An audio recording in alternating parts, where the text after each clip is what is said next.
senador que llaman mensaje. Para mí mi teléfono hace mensaje. Mensaje no llamar. Mensaje. Llámame, no, esto mucho tiempo. Posible esto, ¿cuántos meses? Nosotros.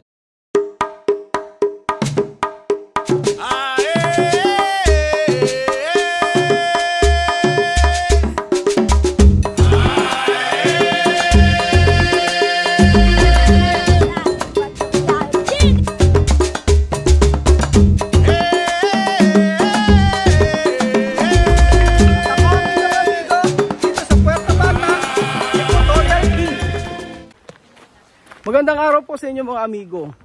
Kumusta po ba ang bawat isa? Nandito po si Kuya Raul, ang inyo pong kaibigan, maaasahan at kakampi. Ay nako, mainit na araw po sa inyo mga amigo. Sobrang init ngayon dito sa Equatorial Guinea at grabe. Ang sobrang saya talaga na-appreciate ko talaga yung yung feeding program dito sa atin, dito sa may Ikuku. Oo. Yung nagluto tayo ng upo na may kaunting baboy na may kaunting upo, mga ganun. Tapos buntot ng baboy na may adobong buntot ng baboy na may kaunting sitaw. May explanation yun na kadalasan kasi syempre hindi naman nila kilala yung ganung gulay. Kung marami tayong lalagay ng mga gulay-gulay, baka hindi nila makain. Sabi ni Chamami. So ayun, paliwanag pa more. Explain to more mga amigo. So natin na po tayo kila Tia Sales at hindi ko alam kung ano ang iluluto natin. Pero importante po ay nakakain sila ngayon at patutulog na ang busog. Buenas tardes! ¿Qué tal? Ay, sa Lima! Alima! Ay sa Lima! ¿Qué tal? Bien. Magandang hapon! Galing nga, buenas tardes. May babayaran si Lorena sa school. Nahihiya magsabi. Sabi ko, kasi di ba sabi ni Chamami, Lorena, kuya,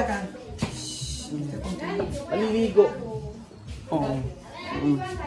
Sabi gano'n sabi kasi ni Chamami, sa kanya dapat magsabi. Nag-message sa akin si Lorena. Pero pag mga school daw, okay lang daw na sabihin. Pero pinapaalam ko rin kay Chamami. Buenas tardes, hermana. Gracias, buenas tardes. Qué guapa. Como Pilipina molata. Wow. Yung mga tao dito pag ang suot ni Chamami is short, ang sabi niya ay para kang Pilipina. Ganun po. So, ayun po mga amigo, ngayon po ay kauwi lang ni Chamami at meron po siyang sinabi sa akin about po sa passport. So ang sabi po mga amigo ay tumawag daw po ang senador kay Chamami at pinapupunta siya sa kuhan ng passport. So ang akala ko po ay kaya siya pupunta doon ay para tapusin na o makukuha na yung passport. So, sabing gano'n, ine-encode daw dati, pero ngayon ay may gustong ipakuha na naman kay Chamami. Bete banyar. Kero, bless mo na. Ay! Bagong gupit guwapo Kero mira to dente. Dente. Bagong gupit naman to si Samir guwapo. Ken guwapo Samir. Mama. Ken guwapo. Yo. Siya daw ken guwapo. Yo. Yabang siya daw guwapo. Guwapo no. Nana. Sabi mo nga helado. Sabi mo helado. Sabi mo ice cream. Sabi mo ice cream. Tinapay. Mira kila camera No. Mira kila camera. No. Ayaw daw yung tumingin sa camera. Buenas tardes, hermana. Buenas tardes. Chamame, tú has dicho, ¿no? Tú has dicho antes este pasaporte, documento terminado, ¿no? Después, ayer, de senador llamar tú. Tú explicar mucho. Ayer senador llamar yo. Ajá. Que hoy tengo que ir ahí. Ajá. Ella se la toca llamar. Mensaje. Cuando miro mi teléfono así, mensaje. Digo, okay. Mensaje no llamar. No, Mensaje. yo he ido. Toda persona que tiene documentos en Senado que mensaje. Cuando tuve mensaje hay que ir. Cuando yo le presenté, dije, ¿qué pasa? Yo pensaba que mi documento ya terminó, yo estuve contenta. Dice, no, todo el documento bien, pero hay que traer. ¿Falta más? Sí, uno para pueblo. ¿Qué problema? Papel para el consejo. Cuando yo hice mi pasaporte, yo tenía papel de consejo, pero cuando yo hice los niños, yo he olvidado. Por eso dije que falta papel de consejo. Si tú haces, tú llevas, solo es un día. ¿Por qué aceptar todo el documento cuando esto hay falta? Sí, pero para niños. Pero también está bien para llevar de consejo, porque este papel sí que acredita, sí que dice cómo tú vives, cómo si tú mal, si tú bien. Solo esto falta, falta Sí. más. No, ya está solo este papel. No, antes no. Todo documento mandado allí. ¿Por qué no habla allí? Tiene falta. Ahora falta. Hay más falta. No. Sí, pero antes no podían hablar porque tú sabes que no una persona. Cuando tú un pasaporte mejor así. Pero cuando mucho tiene que ser registrado. No me da todo el documento. Por eso manda mensaje. Esto falta. Uno. Parang magulo kasi, di ba? Di ba pag tayo sa Pilipinas, kapag halimbawa, lahat ng documents mo, ipinasa mo sa isang, kunyari kukuha ka ng birth certificate o kukuha ka ng passport, lahat ng documents doon, kung tatanggapin nila, dapat na-check na nila. O dapat lahat ng documents na yun, kung kumpleto, chinek na nila isa-isa. So, maaari siguro, kaya sinasabi niya may nakulang, tinanggap lang yung documents pero hindi naman chinek yung mga requirements na dapat ipasa. So iba talaga ng bansa na to. Eso diferente país la verdad, chamami. Porque mi país, no, cuando tú coger pasaporte, ejemplo, todo documento, ejemplo, fecha de nacimiento y todo documento mi país, cuando tú mandar allí, cuando hay falta, ahora mismo, habla, falta, coge tu documento después volver. Aquí no. Chámame, no, esto mucho tiempo, posible esto, ¿cuántos meses? Nosotros volver aquí, ¿cuánto? Julio, agosto, septiembre, 3 meses, ¿no? 3 meses esperando ese pasaporte porque hasta ahora no. Después yo hablar con Bill, ¿no? Bill puede ayudar a su amigo.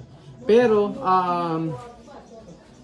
tú has dicho, cuando ayudar a otra persona, pagar mucho. No importa por cuándo pagar, pero quiero coger este pasaporte, ¿no?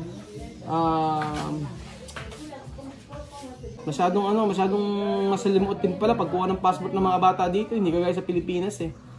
So dati pa yan, kahit yung ketchup mami, 1 taon na bago mag 1 year, tsaka nakuha. No?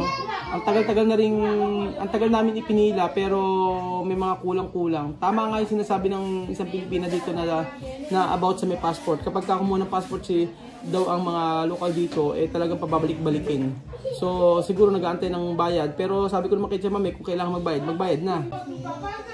Kasi hindi naman ganun kadali mag-resign sa amin. Kaya sabi ko kasi pag nakakuha ng passport si Chamame, tapos tsaka pa lang ako magre-resign. Hindi naman po pwede mag-resign ako hanggang walang passport. So dapat ay makakuha muna ng passport si Chamame. Pag nag-resign naman ako sa company, hindi naman agad-agad makaka-uwi ng Pilipinas. Si Amy at saka si Drew yung nasa Australia na ngayon after 6 months bago pa nakauwi. Ayun, kaya sabi ko kay Chamame, madaliin na namin para naman na hindi naman mahirapan na pag nag-resign ako, at least meron, kasi may tuturuan ko pa yung papalit sa akin Ganun yung sistema Kaya lang, kaya nga kinukul ko si Chamame last week pa. Sabi naman ni Chamame, mag-antay lang kasi tatawag daw yun. Nag-message pala sa kanya, akala ko tawag. So, siguro nga dapat talaga pasensya at mag-antay talaga kung kailan talaga makakakuha. Kasi hindi naman kasing bansa to, hindi naman kagaya sa Pilipinas na kapag nag-renew ka saglit lang, 2 weeks nga, di ba? At alam ko 2 weeks, mabilis. Mayroong nakakuha ng 2 weeks. Yung dati nga kay Chamame, alam niyo ba, may pirma pa lang ng Pangulo, ng pangalawang Pangulo yata yun. Para lang maging legal yung pasaporte o passport. So, kala ko naman kanina, okay na. At kaya pinapatawag si Chamame. At nag-ano pa sa akin si Chamame kanina, nag-miss call, hindi ko man nasagot. Nung pala, ganun pala ang mangyayari, meron na naman papel na kukunin. So ulit-ulit na lang. Kaya sabi ko kay Chamame, di ba po pwedeng i-sure na lang yung mga documents na kailangan. At saka dati kumuha si Chamame ng passport, nakalimutan daw niya yung requirements ngayon. Tapos di naman sinabi doon. So nauunawaan ko naman din talaga ibang klaseng iba ang pagkuha dito kumpara sa Pilipinas. Mañana tú vas allí para coger este papel. Sí. Después irla senador. Después sentar. Esperar más. Yo llegar después sentar. Ajá. Un poco así, un día, 2 días, yo llamar. Un día, 2 días, yo no voy a llegar más así. Cada 2 días yo Cuando llamar, ¿qué vamos a hacer? Cuando yo llamar para decirle qué pasa, ya terminado, así. Es que cuando terminado, ¿cómo va a hacer? Coger. ¿Qué coger? Cuando terminado, ellos deciden, después yo pagar, coger. Coger de papel? De pasaporte. Solo así? Sí, yo no quiero más. Para... So yun po mga amigo, yun po ang nangyari po about po sa pagpunta ni Chamame sa San Roque. Na akala ko po tayo makukuha ni passport. Nung pala babalik pa rin siya. So mag-antay na lang. Ganun talaga ang wala tayong magagawa kasi kay Chamame nga isang taon bago makakuha ito ilang months pa lang ilang months pa lang naman kami nag-aantay, 3 months. Pero matagal na rin yun ang sabi kasi ni Chamame dati mabilis na makakakuha. Ngayon matagal din pala. So 3 months na halos nag-aantay kami. Intindihin na lang din na ganun talaga. At wala namang magagawa. And then si Chamame, after 1 year dati nakakuha, at least nakakuha. So ibig sabihin talaga ay may posibilidad naman makakuha. Kaya talaga kailangan ng mahabang pasensya. At wala namang magagawa. So actually talaga gusto ko na talaga umuwi ng Pilipinas. Yun ang totoo. Gusto ko na umuwi ng Pilipinas at sabi nga ni Lenden, kailangan na raw ako doon dahil nga yung binan ko ay nagkakaroon na ng medyo mauulyanin na. So si Lenden kasi lahat never kasi kami kumuhanap ng makasama sa bahay. So lahat siya sa bahay, ganun. Sabi niya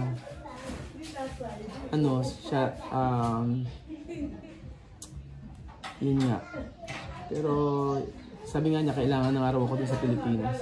So ayan, mag-antay na lang, ganoon talaga. At wala namang magagawa Like kasi tinatanong din sa kanila kung tapos sabi passport ng mga bata. So yun po mga amigo, yun naman po ang video natin for today. Maraming salamat po sa pwedeng video na ito. At kita-kita ulit tayo bukas sa Diyos. Hasta mañana. Ciao. Bye, ciao.